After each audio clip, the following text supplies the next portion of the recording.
Vamos a continuar con nuestra serie basada en el Evangelio según Marcos. Y hoy veremos la segunda parte del capítulo 7. El domingo pasado vimos, digamos, la primera parte, el primer segmento bien delimitado. Hoy veremos esta última parte del capítulo 7 bajo este título: Jesús nuevamente en territorio no judío, ¿verdad? Es la segunda vez que narra Marcos un episodio donde Jesús incursiona territorio no judío, y en un momento veremos a detalle eso. Así que voy a proceder a dar lectura al texto que estaremos explorando juntos. Marcos 7, del 24 al 37. Y les presento esta traducción, pero ustedes pueden seguirme con la que les es más familiar. Marcos 7:24. Ahora bien, desde ahí, levantándose, se fue a los límites de Tiro, y entrando en una casa, ni uno deseaba que supieran, pero no fue capaz de pasar desapercibido. Al contrario, inmediatamente, escuchando una mujer sobre él, de quien tenía la pequeña hija de ella un espíritu impuro, viniendo, se postró a los pies de él. Por cierto, la mujer era griega, sirofenicia de raza, y le preguntaba o le pedía que al demonio echara fuera de la hija de ella. Y decía a ella: permíteme que sean alimentados hasta quedar llenos los niños o muchachos, ya que no es bueno tomar el pan de los muchachos y a los pequeños perros o a los perritos echarlo. Pero ella respondió y dice a él: Señor, también los pequeños perros debajo de la mesa comen las migajas o pizcas de pan de los niños o criaturas. Y dijo a ella: debido a esta palabra, ve fuera, ha salido de la hija tuya el demonio. Y yéndose a la casa de ella, encontró a la niña o la criatura habiendo sido colocada en el diván, y al demonio habiendo salido. 7:31. Y de nuevo, saliendo de los límites de Tiro, fue a través de Sidón al mar de la región de Galilea, hasta en medio de los límites de Decápolis. Y traen a él un sordo y con dificultad para hablar, y le imploran que colocara en él la mano.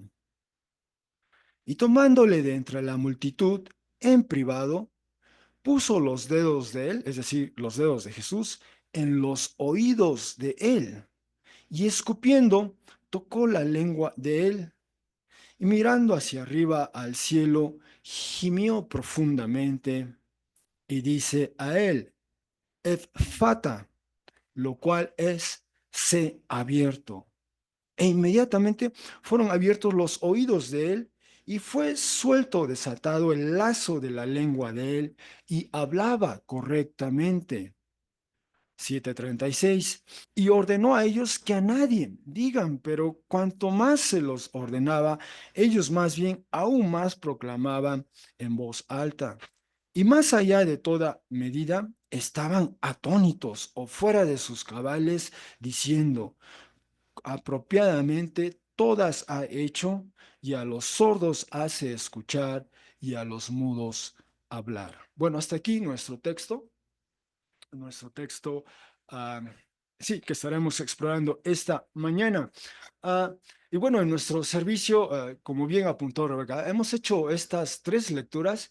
Iniciamos nuestro servicio leyendo un extracto de Isaías 2, y un pasaje que tiene ese porvenir, ese horizonte alentador, donde eventualmente todas las naciones, no se excluye a ninguna nación, todas las naciones vienen a ese encuentro con Yahvé, Dios el Creador. Es algo alentador, esperanzador. Después leímos, Joseph leyó para nosotros Isaías, un extracto de Isaías 35, donde alude a esta situación, a una manifestación de la presencia de Dios, y una señal de eso es que incluso las personas que son sordos o mudas o tienen dificultades para hablar, pueden hacerlo bien. Hay un entorno paradisiaco ahí y hay también una posible escena de reconciliación. Y después leímos, perdón, Irene leyó para nosotros un extracto de Romanos 15 y en él Pablo hace un recuento de cómo ha transcurrido, digamos, su quehacer misionero, por llamarlo de esa manera, cómo él se ha hecho ese esfuerzo de acercarse a los no judíos, a los gentiles, como decía la traducción que leyó Irene, ¿no? Como Jesús vino al pueblo suyo, bueno, al pueblo de Israel, y después los suyos, los de Jesús, a partir de ello han alcanzado a otros, a los no judíos, ¿no? Entonces, vemos digamos, ese elemento común en estos textos, ¿eh? Pero quisiera iniciar con una nota quizá de cierta disonancia, parte de la realidad, parte del paisaje cultural que hoy vivimos en el siglo XXI. Y para eso llamo su atención a o atraigo su atención a este reporte que emite año con año una organización estadounidense que se llama la Liga Antidifamación. La Liga Antidifamación, a partir de ya varios años, de 1979, lleva este registro de lo que ellos llaman esta auditoría de incidentes antisemíticos. Y este fue su auditoría o su recuento, digamos, su balance del año 2023. Y dice lo siguiente en este extracto de este informe. Dice, cada año la Liga Antidifamación, repito, una organización establecida en los Estados Unidos, registra incidentes de acoso, vandalismo y asalto antisemitas en los Estados Unidos. Desde 1979 hemos publicado esta información en el informe anual Auditoría de Incidentes Antisemitas. Así que ya llevan probablemente unos 45 años por lo menos haciendo esto. En el año 2023, la ADL, son las siglas de esta organización, tabuló 8.873 incidentes antisemitas a lo largo y ancho del territorio de Estados Unidos. Esto representa un incremento del 140% a partir de los 3.698 incidentes registrados en el año previo, ¿verdad? El año 2022. Y es el número más alto en los registros desde que la ADL comenzó a rastrear incidentes antisemitas en 1979, o sea, aproximadamente 45 años, ¿eh? De hecho, la ADL rastreó más incidentes en el año 2023 que en los 3 años previos combinados, ¿no? Bueno, y ahí se ve esa tabla, ¿verdad? Esa tabla ilustra cómo hubo ese repunte en el 2023, especialmente, ¿verdad? Yo presumo a partir del 7 de octubre del 2023. Y esta misma organización tiene como perdón, me hablaron.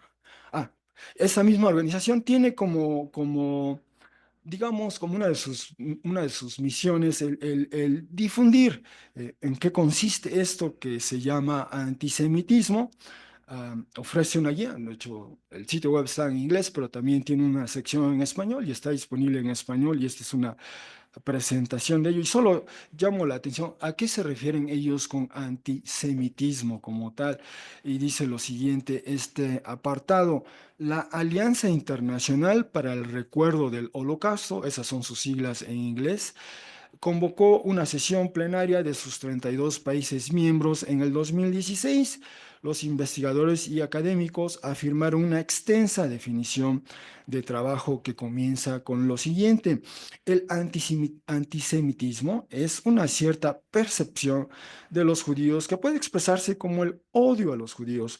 Las manifestaciones físicas y retóricas del antisemitismo se dirigen a las personas judías o no judías y o a sus bienes, a las instituciones de las comunidades judías y a sus lugares de culto. Bueno, esta es la definición que ellos manejan, ¿va? Al tratar de explicar esto que ellos llaman antisemitismo y ofrecer una suerte de recuento histórico de cómo se ha desarrollado.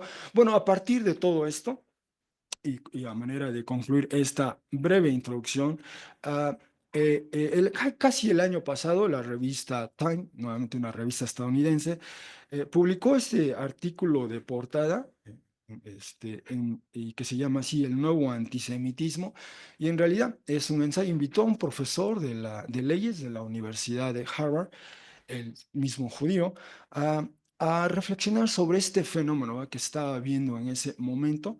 Este ha sido un evento, especialmente digo, un tema muy, muy presente, digamos, especialmente en la sociedad estadounidense y particularmente entre las universidades, entre ellas justamente esta universidad, Harvard. Y este profesor, entre otras, en este ensayo donde reflexiona las causas, las razones de esto, llega a decir lo siguiente. Dice: de este modo, crucialmente, el antisemitismo no es y nunca ha sido sobre los judíos actuales, más bien sobre la imaginación de ellos por parte de los antisemitas.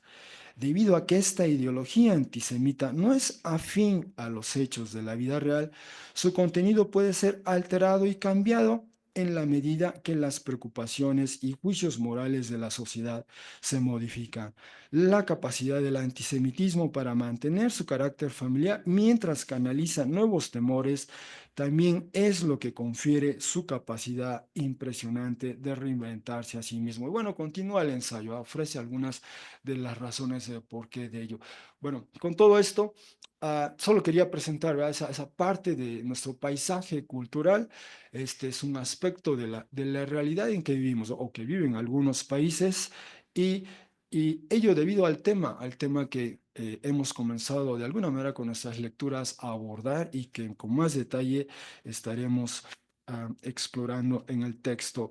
Bueno, la semana pasada, bueno, seguimos viendo este documento, el Evangelio según Marcos, que narra eventos que ocurrieron especialmente en la tercera década del primer siglo después de Cristo, en esa zona, en la costa este del Mediterráneo, donde entonces, en ese primer siglo, quien imponía términos y condiciones era el Imperio Romano, ¿va?, en los alrededores del Mediterráneo, incluyendo justamente la costa este. Y ahí, la semana pasada, vimos cómo eh, es decir, vimos un evento, un episodio que probablemente ocurre en Genezaret, ¿no? Ahí está el mar de Galilea, en ese mapa, y digamos en la parte de la costa noroccidental, ¿ah? Norte-oeste, ahí se ve Genezaret.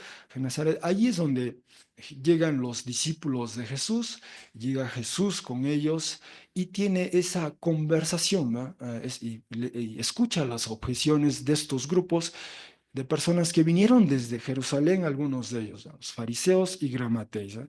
Y la objeción era, para resumir lo que vimos la semana pasada, la cuestión de ellos era la pureza, ¿va? Les preocupaba la pureza. Tus discípulos no se lavan ritualmente las manos al ingerir alimento, ¿ah? Y Jesús responde a esa objeción, vimos, ¿va? No rehúye, no ignora, todo lo contrario, responde y responde desde la Escritura, ¿va?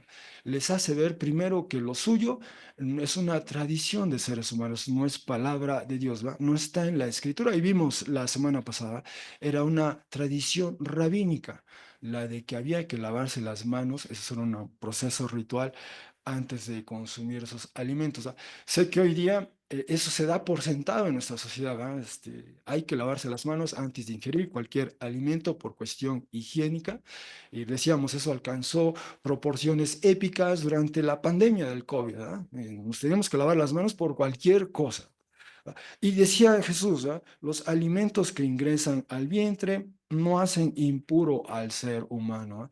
Él apela a la escritura que todo lo que Dios creó es bueno, ¿verdad? Hay un eco ahí, vimos los textos, ¿verdad? Génesis 1, Génesis 9 otra vez, todo lo que Dios crea es bueno, ¿verdad? Y después es cierto, hay ciertas limitaciones como parte de la expresión o manera, sí, como parte de la expresión de cierto tiempo, cierto periodo, cierta manera de ser pueblo de Dios, pero vimos que la Escritura vuelve al principio, reivindica que todo lo que Dios creó es bueno. Pero en cambio Jesús, además de responder a esa objeción, va más allá de ello, ¿eh? Y les hace ver a sus discípulos particularmente, ¿eh? Les dice que es más bien lo que sale del corazón, lo que sale del interior del ser humano. Eso dice, eso es lo que hace impuro, lo que profana al ser humano. Ahí vimos ese catálogo de acciones del ser humano, ¿eh? que cómo dañan o lastima a su prójimo con todas ellas, ¿no? Esos versículos uh, del 20 al 23 en particular. Vimos esa lista muy parecida a la que está en Romanos 1, entre otras de las listas que hay en el Nuevo Testamento. Bueno, eso es lo que vimos la semana pasada. Allí estaba Jesús con ellos, teniendo esta conversación, este debate, y entonces comenzamos.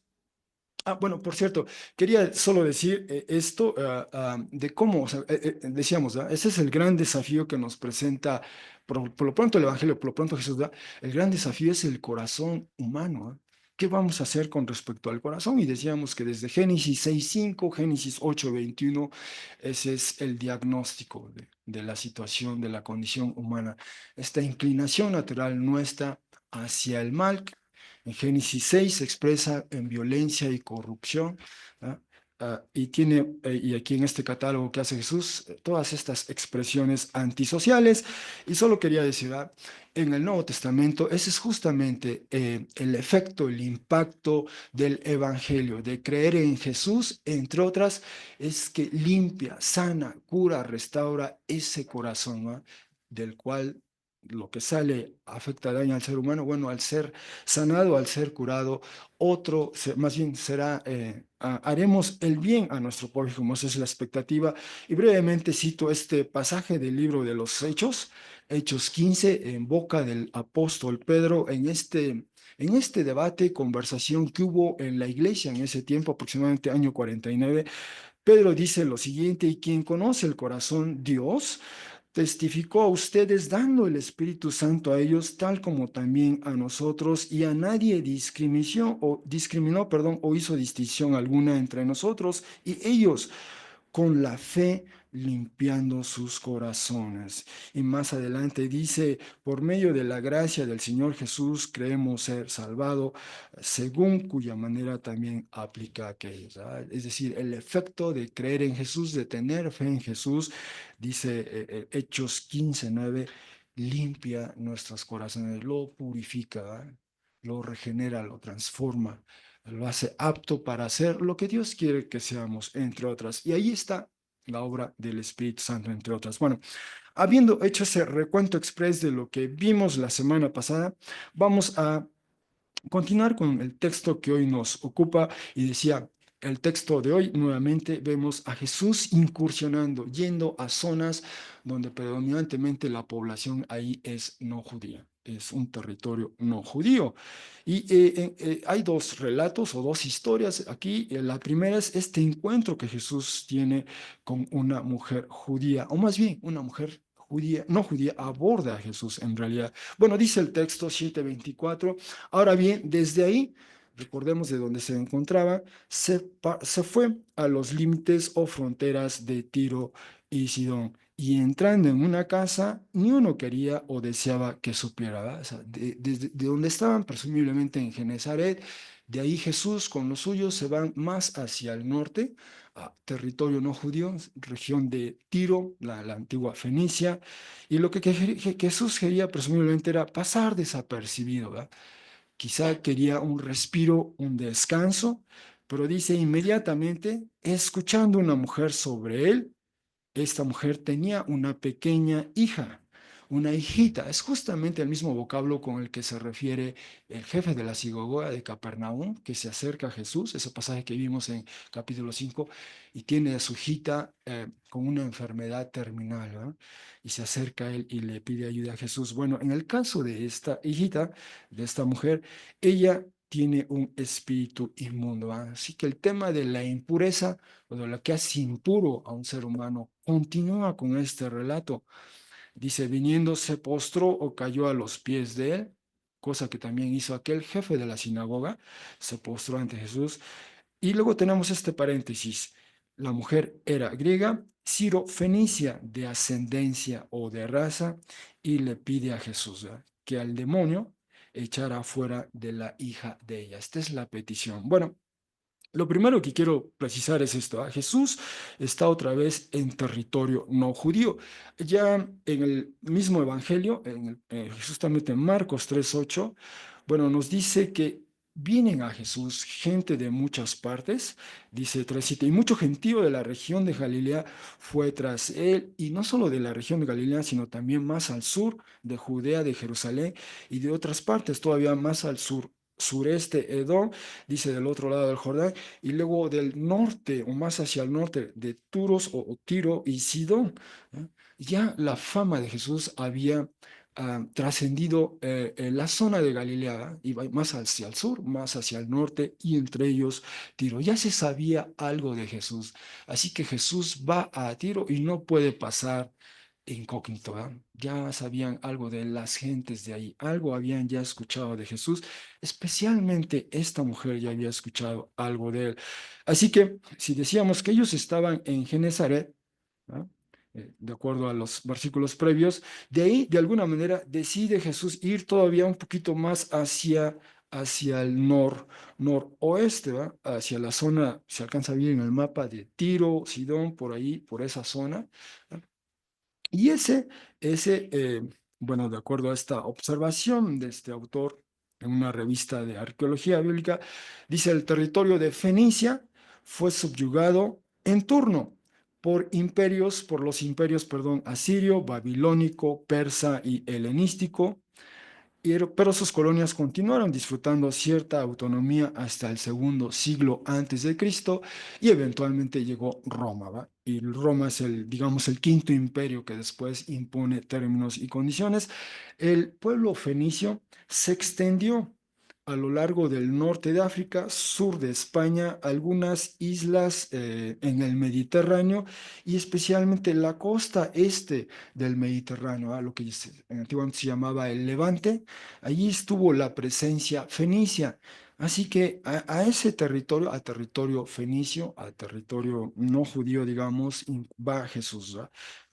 Y eventualmente, repito, todos esos territorios que llegó a controlar el pueblo fenicio fueron eventualmente, bueno, fueron eventualmente absorbidos por Roma, ¿va? Fue proverbial esas luchas, esas batallas entre Cartago y Roma, por ejemplo. ¿Va? Quizá han escuchado del general Aníbal. Él estuvo casi a las puertas de Roma, ¿va? Él era fenicio, y esa lucha, esa rivalidad entre Roma y Cartago, ¿va? Y finalmente Roma se alzó con la victoria y somete a los fenicios. Así que tenían su historia los fenicios, tenían su historia los fenicios. Y de hecho, nuevamente citamos a Josefo, este testigo, digamos, que nos ha acompañado en nuestras exposiciones, esta fuente no judía a la que hemos recurrido. Él dice lo siguiente de los fenicios, dice: acudiré sobre todo al testimonio de los egipcios y de los fenicios, ya que nadie podría rechazarlo como falso, pues es bien sabido que los egipcios en su totalidad y entre los fenicios, los tirios, o sea, Tiro, ¿ah? La ciudad de Tiro, a donde va Jesús, el gentilicio son tirios, ¿ah? Los tirios están en malas relaciones con nosotros, ¿ah? Así que quizá había cierta animosidad, cierta hostilidad, históricamente hablando, hacia los judíos. Por lo menos eso dice Josefo. Y Josefo ya escribe, entrado, bueno, casi acercándose al final del primer siglo después de Cristo. ¿Ah? Así que había esa animosidad, había esa animosidad. Ah, y a ese territorio va Jesús. Jesús estaba muy consciente de que había ahí cierta animosidad, cierta hostilidad hacia quienes eran judíos. Ese es el primer punto. Lo segundo es que a Jesús lo aborda una mujer.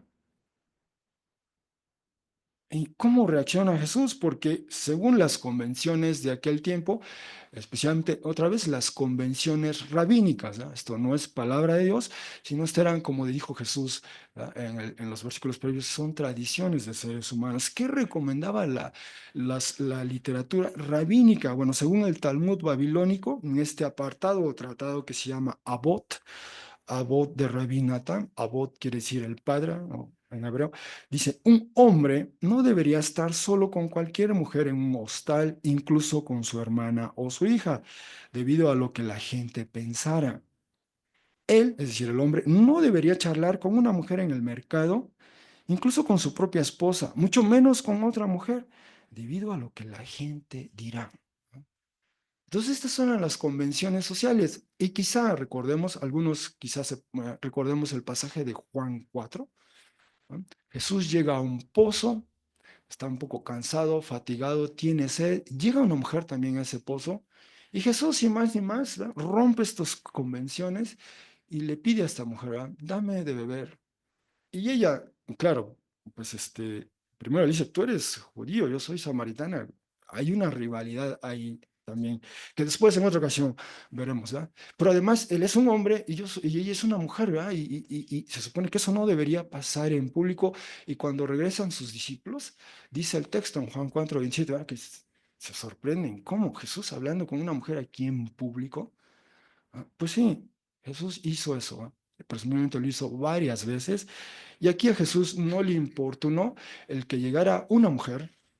Segundo, que fuese una mujer no judía. Nos dice el texto que era griega y de ascendencia o de raza ciro-fenicia. ¿Ah? Era de esa zona. Y es una mujer que arrastraba consigo, bueno, no que arrastraba, sino cuya historia era la historia común de su pueblo, donde había cierta animosidad, cierta hostilidad al pueblo judío. Así que veamos, tratamos de apreciar la escena. ¿Ah? Por un lado, a Jesús los rabinos, sus contemporáneos, le dirían, no hables con una mujer en público, ¿verdad?, mucho menos si no es tu esposa, ¿verdad? Así que Jesús no debería hablar con una mujer. Por otra parte, tenemos a una mujer que es no judía y que tiene detrás de sí esta historia del pueblo de los tirios, ¿verdad?, hostiles, antagónicos a los judíos. Y tenemos este encuentro, ¿verdad? Jesús trasciende, supera ello, ¿verdad? Escucha a la mujer y dialoga con ella, conversa con ella, ¿ah? Trasciende esas convenciones sociales, trasciende esa supuesta animosidad del pueblo, ¿ah? este, tirio o de los tirios hacia los judíos. Bueno, eso es algo a apreciar en este pasaje. Lo que es más, esta mujer recuerda un poco a lo que había pasado previamente con el jefe de la sinagoga. Igualmente, el jefe de la sinagoga sabe que está Jesús ahí, tiene a su hija enferma, muriéndose, agonizándose, a su pequeña hija, como vimos, y él viene, el jefe de la sinagoga, en Capernaum. Ya habíamos visto que en Capernaum Jesús también enfrentó cuestionamientos, objeciones de algunos de los quizá líderes entre, quizá ellos, quizá él, pero él tuvo que dejar atrás eso, viene a Jesús, se pone, se postra a sus pies y aboga, implora por su hija, ¿verdad? Y le dice que su hija tiene una enfermedad terminal y le pide que venga y que coloque las manos sobre ella, ¿verdad? Él asume que eso bastará para que la sane, la libere. ¿Va? Y vimos que eso pasó en efecto. ¿Va? De hecho, ocurrió algo inesperado, porque cuando llega Jesús, ya la niña, de hecho, había fallecido, ya era un cadáver en un sentido. ¿Va? ¿Y qué hizo Jesús ante ese cadáver de esa niña de 12 años? Sí, la toma de la mano, dice algo en un lenguaje inusual. ¿Va? Y la niña vuelve a la vida, se levanta, comienza a caminar y Jesús pide, denle de comer. ¿Ah? Se parece un poco en ese sentido. ¿Ah? Hay esta afinidad. Ahora bien, hasta ahí vamos, ¿va? Hay ese encuentro entre Jesús, que trasciende las convenciones sociales, y la mujer, que también trasciende las suyas, ¿va?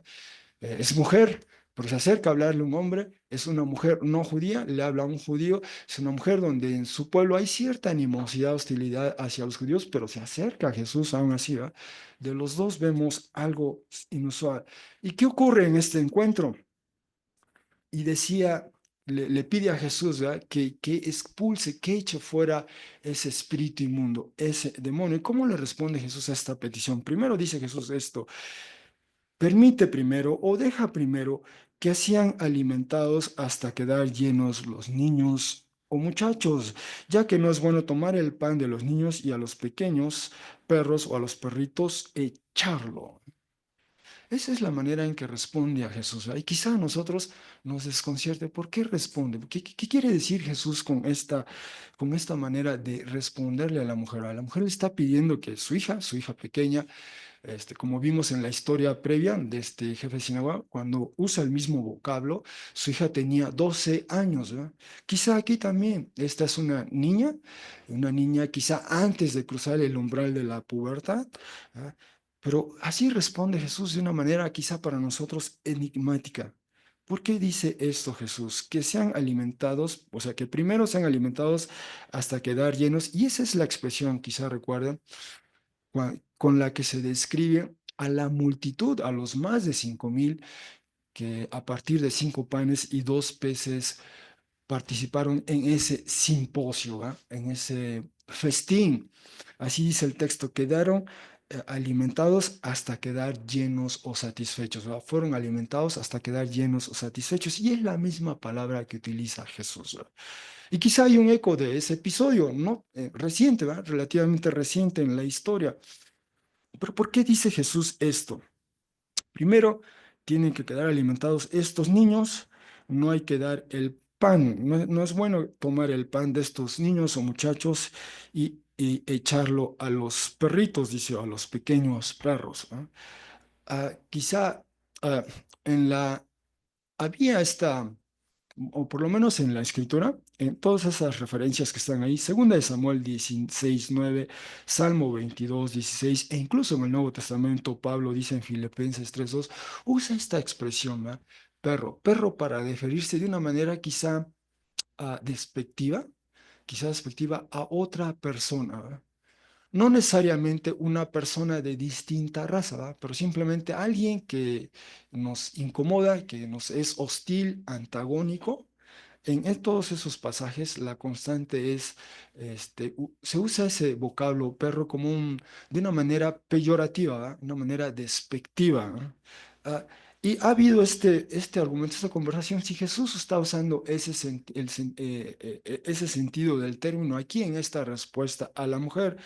Ah, con frecuencia se escucha que una de las maneras en que los judíos se referían a los no judíos de una manera despectiva o- o con peyorativos era decir que la persona era un perro. ¿Eh? Bueno, he intentado indagar en las fuentes, especialmente fuentes judías no canónicas, todavía no encuentro un ejemplo de eso.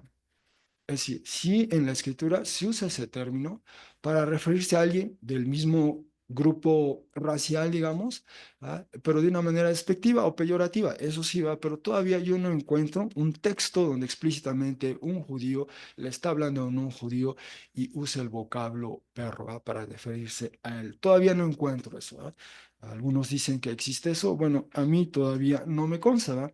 Claro, no porque a mí no me conste, no sea verdad. Pero estoy en eso, estoy tratando de corroborar eso. Por lo pronto, lo que sí puedo afirmar es que sí, el uso de ese vocablo, perro, de hecho Jesús usa un diminutivo, ¿va? Usa el vocablo perrito en plural, ¿va? Perrito, y de ahí que se hable de perros domésticos, perros de casa, perros falderos, es decir, de esos perros, quizá lo equivalente, digamos, a un chihuahua, por así decirlo, que se pone, lo tiene uno aquí en su regazo, ¿va? Y ese tipo de perrito, es la imagen, ¿va? Más bien, no es un perro callejero, no es un perro de calle, ese es lo que quiere decir el vocablo que está usando Jesús. Pero responde así, ¿va? Responde así. No es bueno quitar el pan a los niños y echárselo a los perritos, ¿va?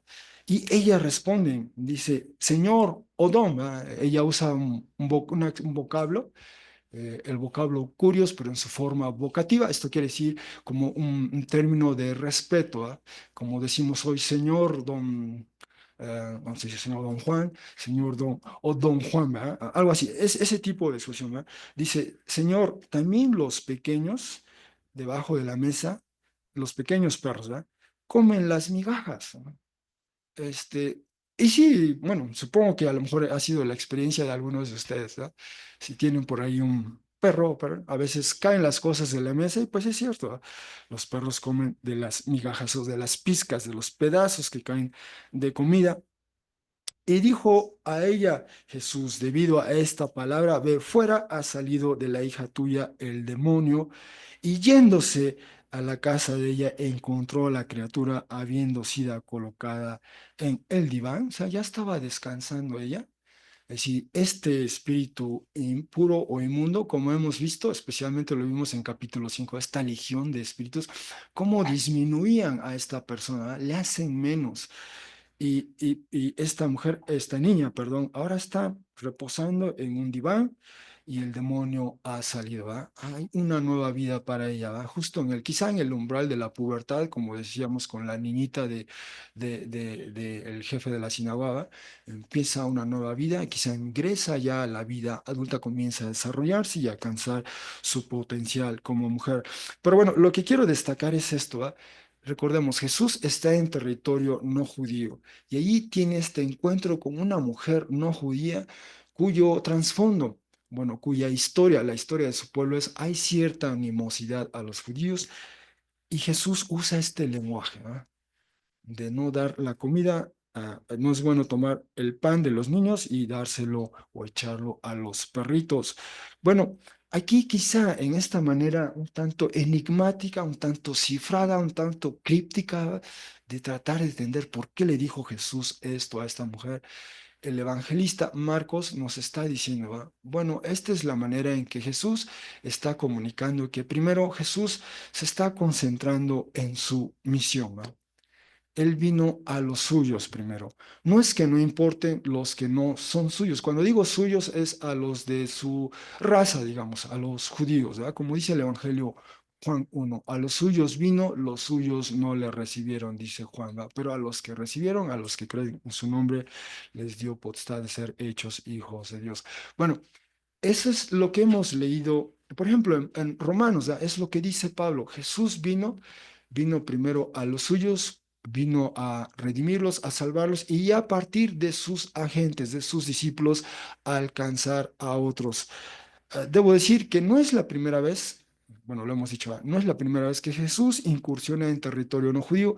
En Marcos 5, él fue a la zona de Decápolis y ahí tiene el encuentro con esta persona dominada por esta legión de espíritus ah, impuros. ¿No? Hace algo, libera a esta persona de esa legión de espíritus y esta persona quiere ir con Jesús. Jesús le dice, no, mejor quédate aquí y ve a los tuyos y cuéntales cuán grandes cosas ha hecho el Señor. Digamos que ese fue el primer enviado a los gentiles, a los no judíos, ¿va? El primer, en un sentido, apóstol, eso quiere decir apóstol, ¿va? El primer enviado a los gentiles, en Marcos 5, ¿va? Y aquí nuevamente Jesús va a este territorio y quizá, decía el texto, quería pasar desapercibido, le aborda a esta mujer, Jesús atiende a la mujer, pero él sabe que su misión es primero en ese territorio, territorio no judío, ¿va? Está Jesús por ir al sur y a enfrentar lo que esperaba él, entre ellas morir en una cruz, después ser resucitado, ascendido y después esa misión se iba a extender a todo el mundo. ¿Ah? Esa es quizá la manera en que Marcos, o más bien Jesús, en ese lenguaje cifrado nos está comunicando. ¿No? Él se está concentrando en su misión como tal. No es que no importen los demás, sí importan, y de hecho por lo que va a hacer, lo que está por hacer, hará factible, hará posible después que los demás se vean, perdón, se vean beneficiados de su obra, de su obra. Y de hecho,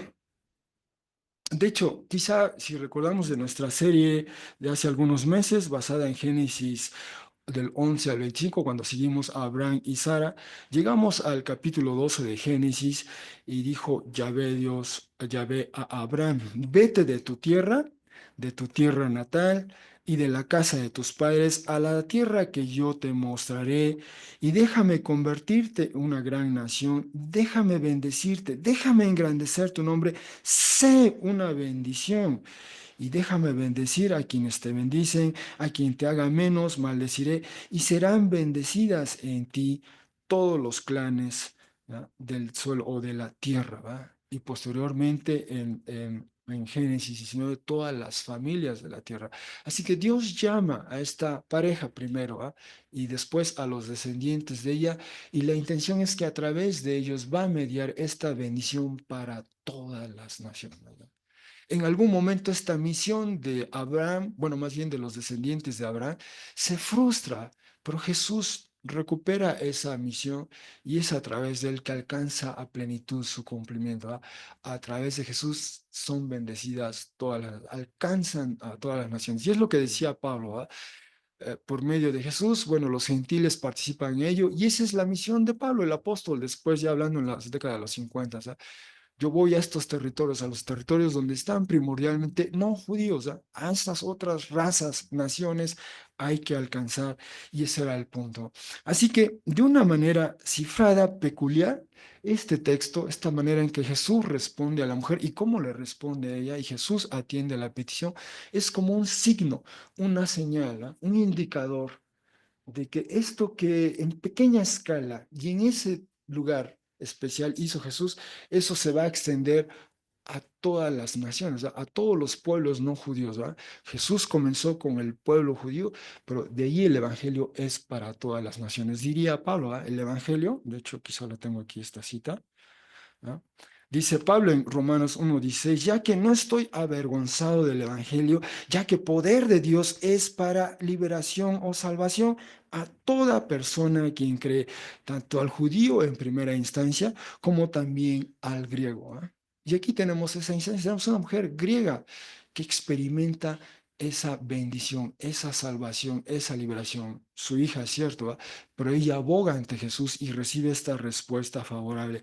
Y así ha sido. ¿Ah? Jesús comenzó con el pueblo judío de entonces, y de ahí se extiende la misión a todas las naciones. ¿Ah? Antes de ascender, Jesús convoca a sus discípulos, les dice, espérenme aquí, ¿ah? Recibirán poder de lo alto, es decir, recibirán el Espíritu Santo. Y una vez que reciban el Espíritu Santo, dice, me serán testigos en toda Jerusalén, Judea, ¿ah? Samaria, y después dice hasta el confín de la tierra, así como dice Hechos 1:8, y Hechos 28 termina con Pablo en Roma, ¿eh? En Roma va hacia allá, pero esa es la agenda de Dios, si me permiten de así, ¿verdad? Comienza con este pueblo y desde ahí se extiende a todas las naciones. De ahí que hayamos iniciado nuestro servicio leyendo Isaías 2, ¿verdad? Esta es la expectativa de Dios y esta es la manera en que se está materializando, realizando esa expectativa. ¿Cómo vendrán las naciones a alabar a Dios, a conocer de Él? Bueno, por medio de Jesús, por medio del Evangelio, esas naciones participan en ello. ¿Va? Leímos Isaías 2, leímos 35, Isaías 35, y un momento nos referíamos a Isaías nuevamente. Leímos Romanos 15, y esa es la razón, ¿va? A pesar de esa animosidad entre naciones y pueblos de antaño, de los tirios a judíos, como decía Josefo, hoy día este antisemitismo en algunas partes eh, bueno, rivalidades entre otras naciones, como vemos, ¿eh? Eventualmente esto en algún momento cederá, pasará, será trascendido. ¿Eh? El Evangelio hará esta, uno de los actos será esa reconciliación global, ¿eh? De los individuos y naciones con Dios mismo, el Creador, por medio de Jesús. ¿Eh? Eso es algo que el Nuevo Testamento elabora con más detalle.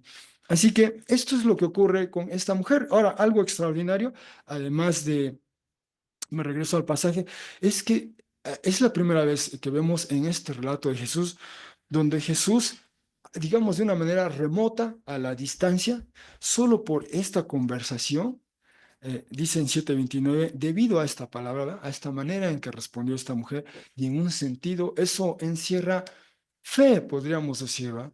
Recordemos también lo que pasó con otra mujer ¿verdad? Que se acerca a Jesús, solo bastaba con que le tocara, decía a sus adentros, solo basta con que le toque y seré sanada, y así ocurrió, ¿va? Y Jesús alaba la fe de ella, ¿va? Lo poco que sabía de Jesús bastó para que se acercara, tocara a Jesús, quedara sanada, y aquí esta mujer algo escuchó de Jesús, eso bastó, se acercó, le hizo la petición y respondió a Jesús y dice, debido a la palabra de ella, y en un sentido debido también a tu fe, ha salido de la hija tuya el demonio. ¿Ah? Solo bastó eso.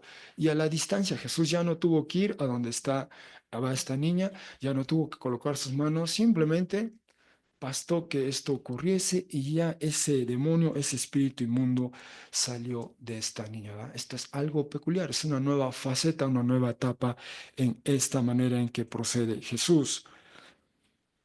Y hablando de ello, pasando a nuestra segunda historia, este encuentro con un sordo que tiene dificultad con hablar, nos dice el texto, de nuevo saliendo de los límites del lugar donde se encontraba Jesús con los suyos, allí en ese territorio de Tiro, se fue a través de Sidón, otra de las ciudades de esa zona de Fenicia, Ciro-Fenicia, dice, se fue al mar de la región de Galilea hasta en medio de los límites de Decápolis.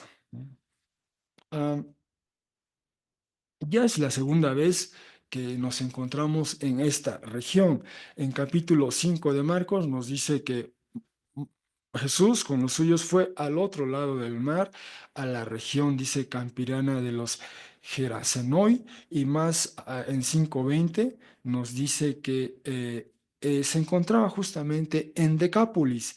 Y en su momento vimos, ¿verdad?, que de alguna manera Jesús va al otro, digamos, del oeste, va hacia el este, y esa zona del este primordialmente era lo que se llama la Decápolis, 10 ciudades.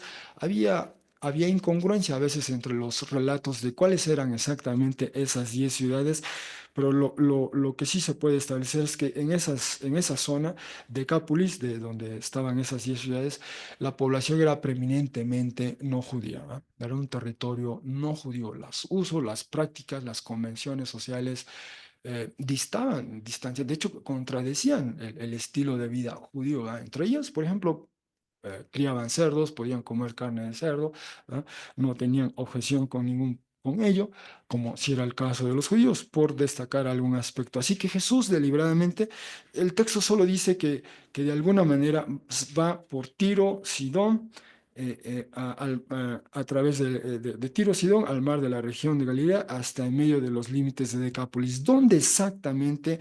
No lo dice el texto, pero estaba en el noroeste en este mapa, ¿no? Tiro por ahí se ve, Sidón, de alguna manera dan la vuelta al otro lado y se incursiona del otro, de la parte oriental de esa zona, de ese territorio, ¿va? En alguna zona allí está Jesús. O sea, en otras palabras, deliberadamente Jesús y sus discípulos en estos relatos están en territorio no judío, ¿va? Está insistiendo Jesús, está indicando, ¿va?, que también lo suyo alcanza para los no judíos y vendrá con más fuerza, ¿va?, con más vigor. Bueno, esa va a ser la labor especialmente de sus discípulos, ¿verdad? Llevan el Evangelio a ese territorio, a las naciones no judías, a los gentiles, digamos. ¿Verdad? Pero ahí Jesús está indicando, ¿verdad?, son indicadores, señales de que eso se avecina, eso se avecina. Y bueno, alguna vez leímos este testimonio de Plinio el Viejo.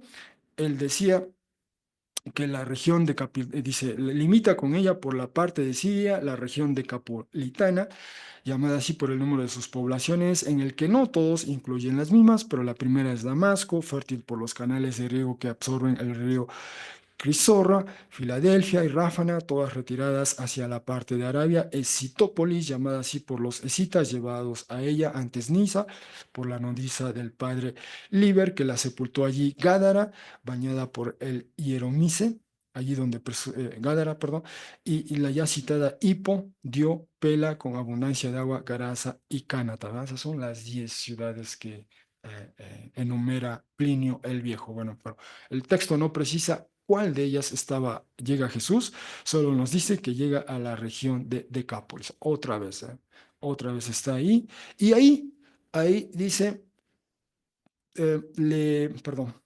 decíamos en el texto previo, traen a él un sordo con dificultad para hablar y le imploran que colocara en él la mano. Bueno, la gente de Decápolis ya seguramente tenía presente esta historia, ¿verdad?, de ese hombre que vivía en las tumbas, esa era su morada, cómo gritaba, cómo gemía, cómo se lastimaba a sí mismo, cómo intentaron alguna vez controlarlo, no pudieron, tenía una fuerza descomunal.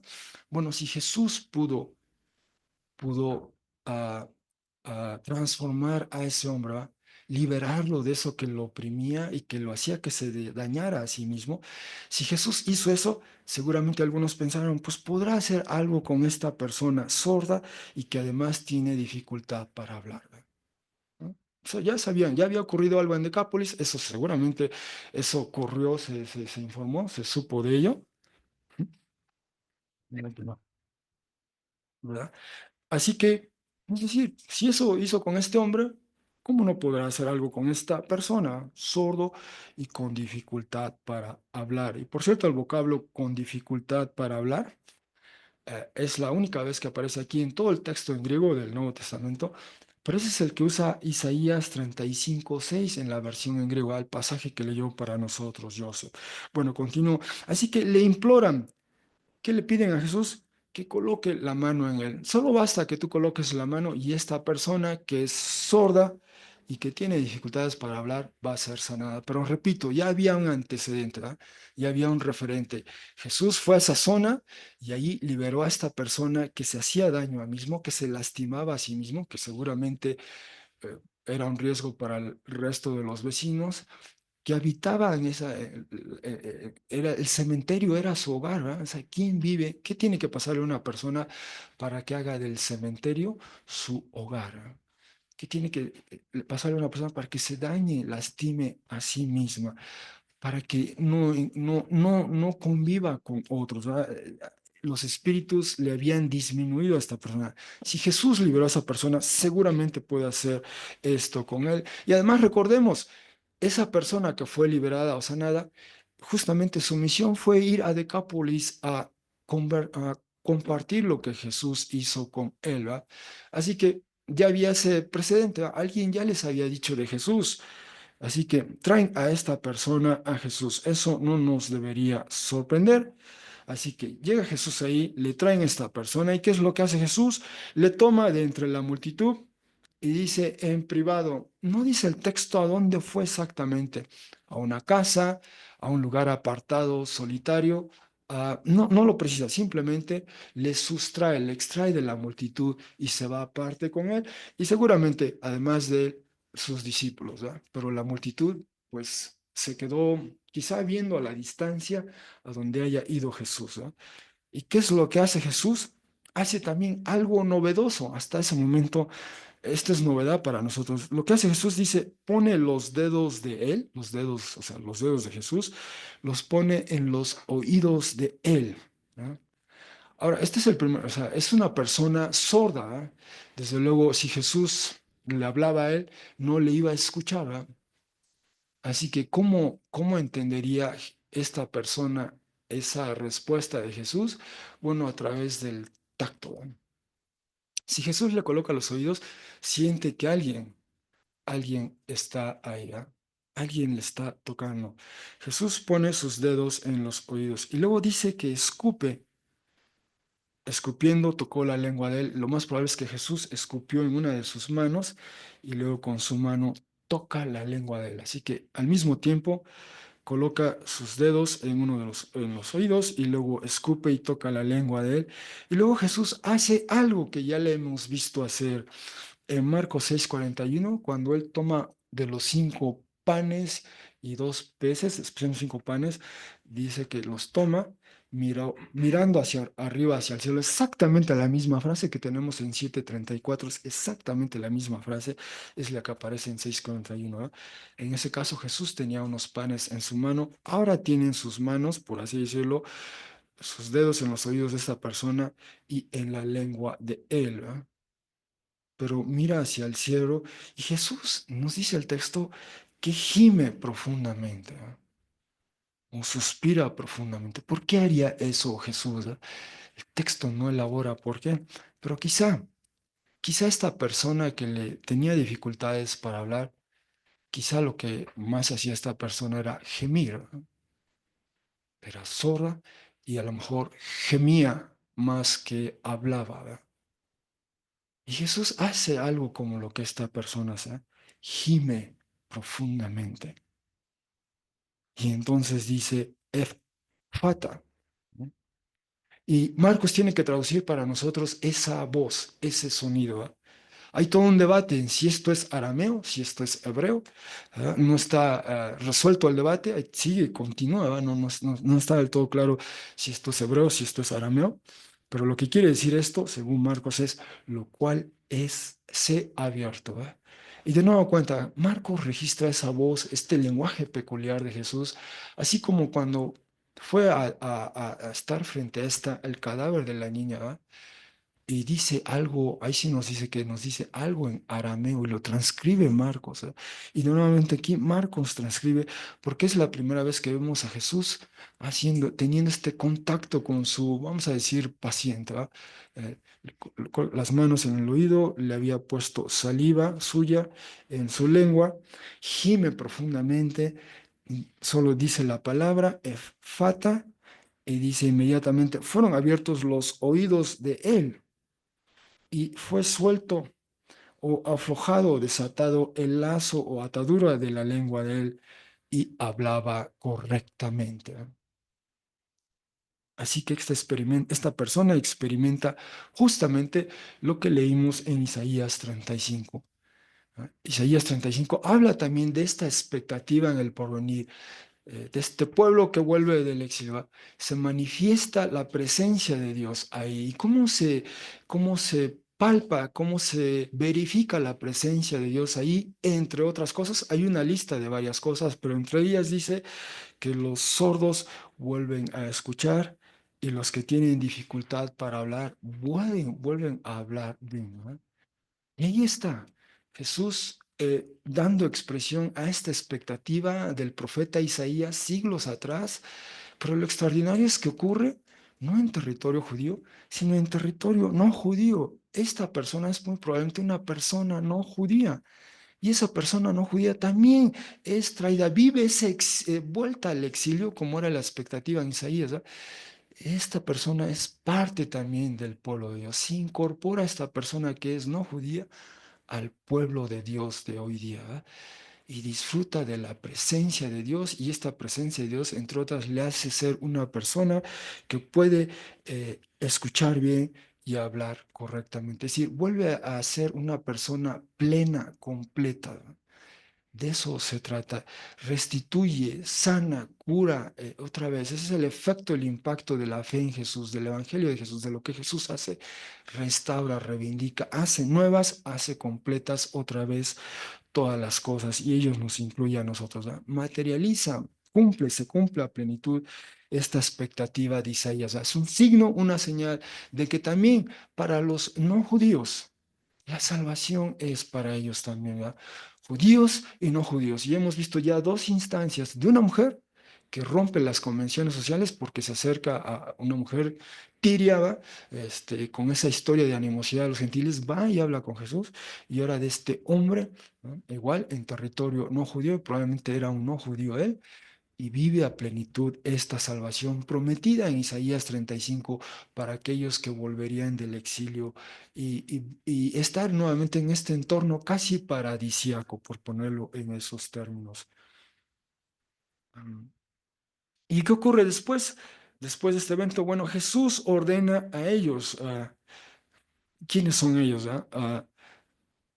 Probablemente esta persona, los familiares de esta persona, los amigos de esta persona, los que le trajeron a él, ¿no? Jesús ordena a ellos que a nadie digan. ¿No? Jesús quiere que no se difunda esto, dice, pero cuanto más se los ordenaba, ellos más bien aún más proclamaban. ¿No? Y más allá de toda medida, estaban atónitos, estaban pasmados, ¿ah? Apropiadamente todas ha hecho, todas estas acciones, a los sordos hace escuchar y a los mudos hablar. ¿Va? Es decir, lo que había anticipado Isaías, especialmente en ese pasaje de Isaías 35, ellos están viendo cómo se está materializando, se está realizando, se está llevando a cabo en sus ojos. ¿Va? Y lo que lo hace especial es que eso está ocurriendo en lo que en ese tiempo era territorio no judío, entre gente no judía. El Evangelio también es para ellos, Jesús es también para ellos. Es lo que nos está comunicando este texto, estas dos historias. Así que en conclusión, nuevamente Jesús se interna en territorio no judío tanto en la zona de Ciro-Fenicia, por los límites de Tiro, como ya vimos, noroeste, digamos, de Galilea, como en el Decápolis, al este, al otro lado, en esas dos zonas, allí estuvo Jesús otra vez. Dice, en la zona de Ciro-Fenicia, Jesús libera a una niña dominada por un espíritu impuro, es decir, por un demonio, otra instancia de impureza que profana al ser humano. Y Jesús la libera de ello donde destaca allí en ese lugar el modo de operar de Dios a través de Jesús, cuya misión se enfoca en el pueblo de Dios primero, para entonces de allí extender la bendición hacia todas las naciones. En ese lenguaje cifrado, en esa conversación entre Jesús y la mujer, destaca ese aspecto. ¿Va? Jesús bien se va a concentrar en esa sumisión, ¿va? Pero lo suyo es para todos, como lo ilustra el siguiente evento. ¿Va? En Decápolis sana a una persona sorda con dificultades para hablar, un evento que evoca esa expectativa isaiánica, la del profeta Isaías, de la presencia de Dios, que se expresaría en una suerte de restauración paradisiaca. Eso es lo que comunica ese texto de Isaías. Bueno, algunas de las implicaciones que podemos considerar a partir de nuestro pasaje pueden ser las siguientes. Primero, el enfoque de Jesús en su misión. ¿No? Él decide deliberadamente concentrarse, ¿va? Sí atiende a la mujer, pero él sabe que la misión es continuar con lo suyo y como seguiremos viendo, ¿va? Tiene que ir a Jerusalén y eventualmente ahí va a ser crucificado, ¿va? Era necesario eso, pero después va a ser resucitado. Como veremos, ¿va? En capítulo 8 él elabora sobre su misión, ¿va? Pero el enfoque de Jesús en su misión, ¿cómo nos ayuda en concentrarnos en nuestro llamado particular de él, en lo que quiere que hagamos para él, ¿va? Cada uno de nosotros...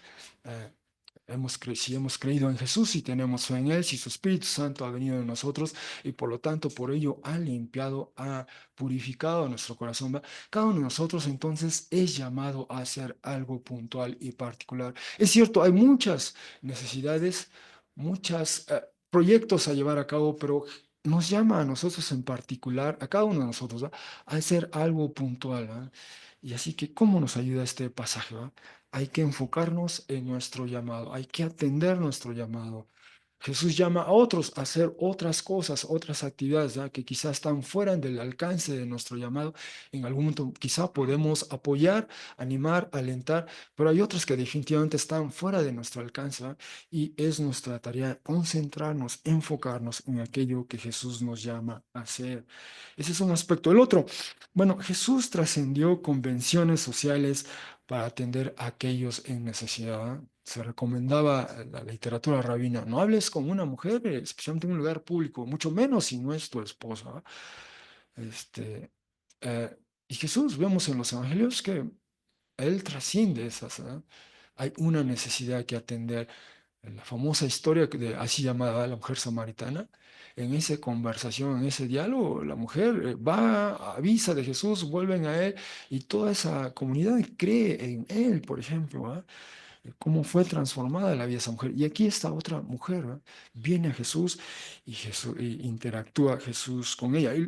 Así que Jesús trascendió convenciones sociales para atender a aquellos en necesidad, de modo que experimentaran su poder y salvación. ¿Cómo orienta ello nuestro proceder hacia otros? ¿Eh? Quizá hay eh, expectativas, estereotipos, reglas no escritas, ¿verdad? Pero el Evangelio de Jesús nos compele, ¿verdad? Nos impulsa a ir más allá, a trascender, quizá a romper tabúes, ¿eh? Y es compartir el Evangelio, ¿eh? Romper quizá ciertas convenciones sociales. Cada quien verá en su contexto, en su entorno, cómo ir más allá para que esa otra persona escuche de Jesús, para que esa otra persona se vea beneficiada por el poder de Jesús. Finalmente, la restauración e incluso reconciliación, ¿verdad? A la que apunta el texto de Isaías 35, especialmente los versículos del 4 al 6, ¿verdad? La presencia de Dios que se expresa de esa manera, y eso que ilustra a Jesús en Decápolis, ¿no? Cómo ilumina ello, cómo alienta nuestra actual coyuntura, ¿no? Coyuntura, eh, y podemos ir más allá, ¿verdad? Pero en ese pasaje habla de, se manifiesta la presencia de Dios y tiene este efecto que incluso, entre otros, ¿verdad? Hay una lista de varias, pero entre otros, los sordos pueden escuchar, los que tienen dificultad para hablar, hablan, ¿verdad? El entorno se transforma. Y bueno, hay esta expectativa, hay esta esperanza, esta restauración, esta reconciliación en medio de un mundo dominado por conflictos, por divisiones, ¿ah? Eh, por discursos que polarizan incluso. Así que, pues gracias hermanos por su atención.